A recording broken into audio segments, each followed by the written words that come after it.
Hi guys, it's Miss McDermott back with chapter 8 of The Land of Stories, The Wishing Spell. Here we go. Chapter 8, A Hidden Place.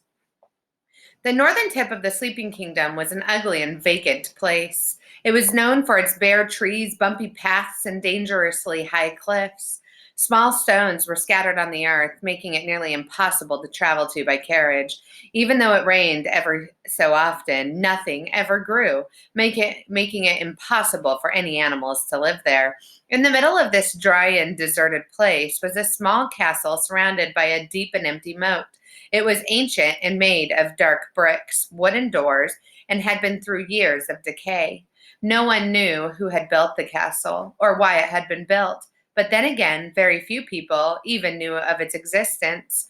The inside of the castle was covered in a thick layer of dust. Cobwebs, almost as old as the castle, were on every windowsill. Even though there were no spiders to be found, all the rooms and corridors were empty except for the occasional decrepit chair or table placed in a corner. A great hall completed the eastern wing of the castle. Floor-length windows bordered the hall, letting in a lot of light, but they were so old that the glass distorted the outside world. The castle couldn't have been a less desirable place to be, but for one woman, it was the perfect place to hide. Somehow, the evil queen had escaped the dungeons of Snow White's palace. She managed to get a hold of her magic mirror and traveled to a place where she knew she would never be found. The castle acted as the perfect sanctuary where she could finish the work she had started so long ago. The evil queen was not a stranger to this place. Over the last century or so, many people had come to the castle, but only she and a few others were fortunate enough to have left it, including someone the former queen had not seen in a great while. She had recently sent word to this old friend, asking him to come and aid her, and so she waited for him to arrive, knowing that he would any day now, for he owed her his life. The evil queen stood facing her magic mirror with open palms and closed eyes. She was quite calm for being the most wanted woman alive. To her right, resting on a short stool, was the heart of stone she had always kept close. Although it was one of the most infamous objects in all of the kingdoms, very few people had ever seen the evil queen's magic mirror. Many people believed it was made of glamorous materials like gold and diamonds, and glass so pure one would swear they could walk through it. In reality, the mirror was tall and wide with a black frame that peaked at the top. Tangled vines made of cast iron wove through the frame. The reflection was cloudy, as if it were a glass doorway into a very cold and foggy place. Although there was very little moisture in the air, perspiration dripped down the glass. The evil queen opened her eyes and gazed deep into the mirror. Mirror, mirror, on the wall, how long till the huntsman answers my call? She asked it. The ghostly silhouette of a man appeared in the reflection. It spoke slowly and softly with a low and hoarse whisper.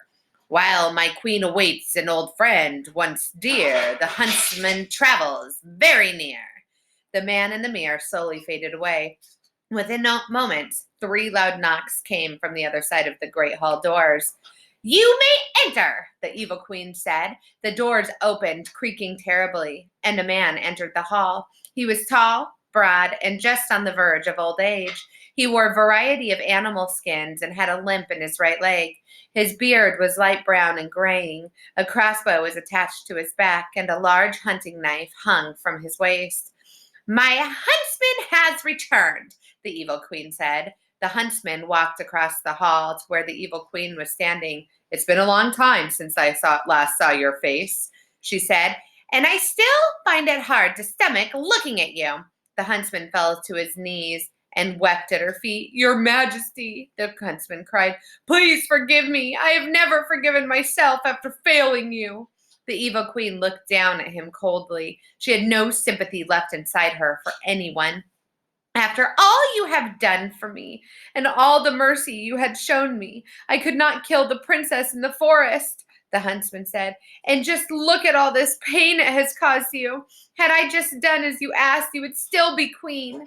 The evil queen let his pathetic sobs continue for a while longer. She showed no sign of forgiveness. He deserved to feel this way. She stepped away from the huntsman and peered through a window at the lifeless land that surrounded them. You and I were both prisoners in this castle once, the evil queen said. I never imagined that one day it would act as my only refuge. You saved me, the huntsman said. I surely would have died here had it not been for you.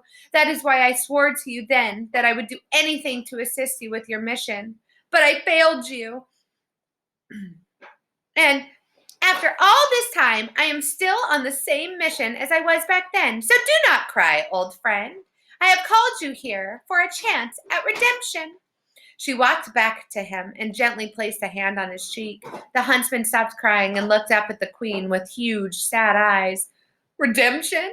The huntsman asked. You mean, Your Majesty, you're still going to give me a chance to serve you after what I've done? The huntsman's tears quadrupled in size, and he continued sobbing. Curse this world for claiming you to be anything less than the saint that you are. I'd kill every person who's tarnished your name if I could. That won't be necessary, the evil queen said.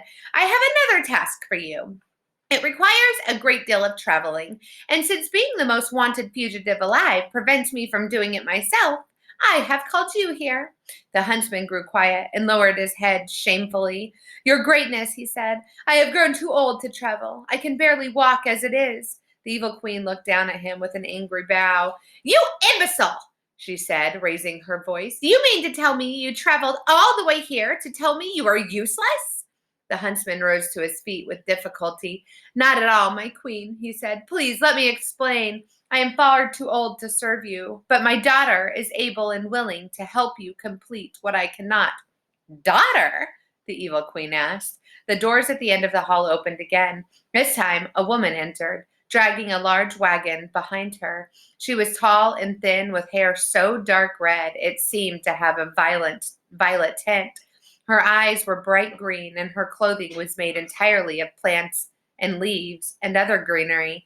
The wagon she pulled contained a large square object. It was large and flat and was covered in a silk cloth for safety.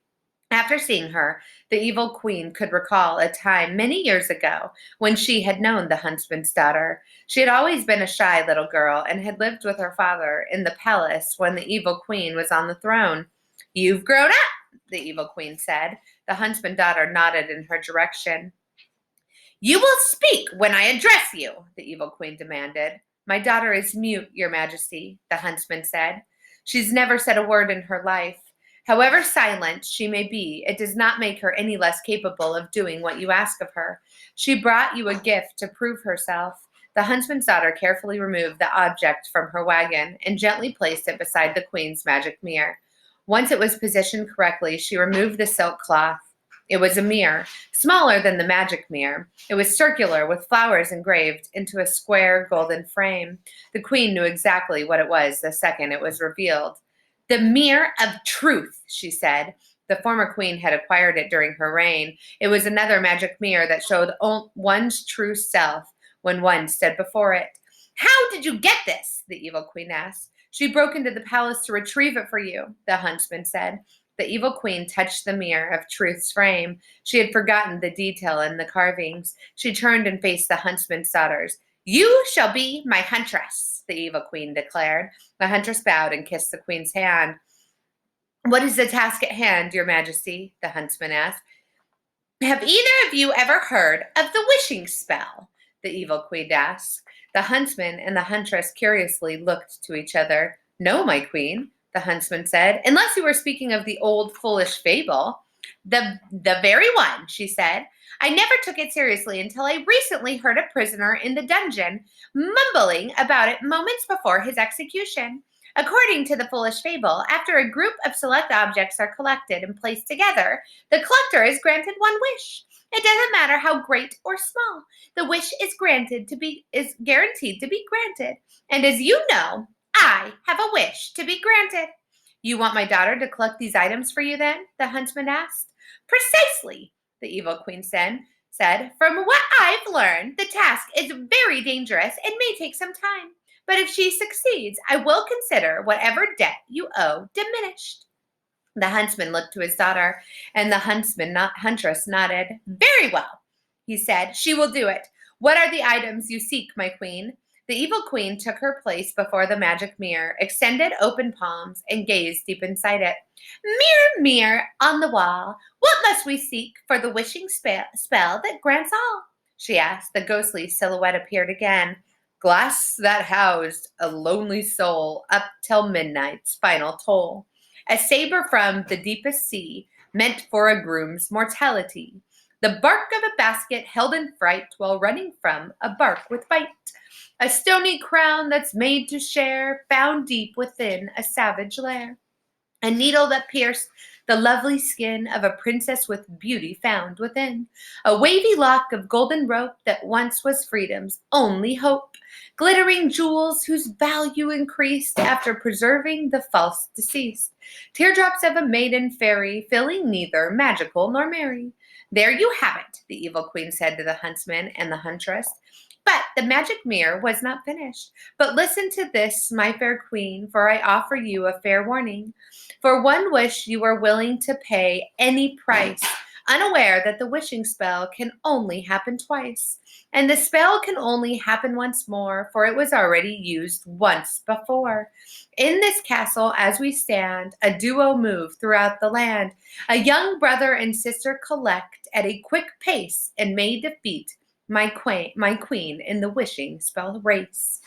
The man in the mirror faded away, leaving the queen with the worst possible news. Not only was someone else after the objects she needed, but if they were used before she could collect them, the spell could never be used again. She closed her eyes and thought about what her next move would be. She couldn't afford to have any more odds stacked against her. After a lifetime of work, she wasn't about to let two children stand in her way. "I want you to start retrieving the items," the evil queen said to the huntress. "I will handle the brother and sister. Now leave me." The huntsman and huntress bowed and left the queen alone in the great hall. The evil queen stood before the mirror of truth.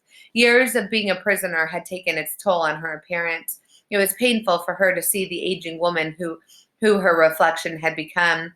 She picked up her heart of stone and examined it closely, lightly stroking its sides. The evil queen looked up at the mirror of truth. This time, there was no reflection of the disheveled old woman she had grown into. This time, the face staring back at her was a youthful one. It belonged to a beautiful young maiden with pale skin and long dark hair. She wore a long white dress with a matching ribbon tied around the waist and was also holding the heart of stone. The girl smiled, but the evil queen did not smile back. She knew the girl in the mirror very well, and she was not Snow White. I hope you enjoyed. Have a great rest of your day.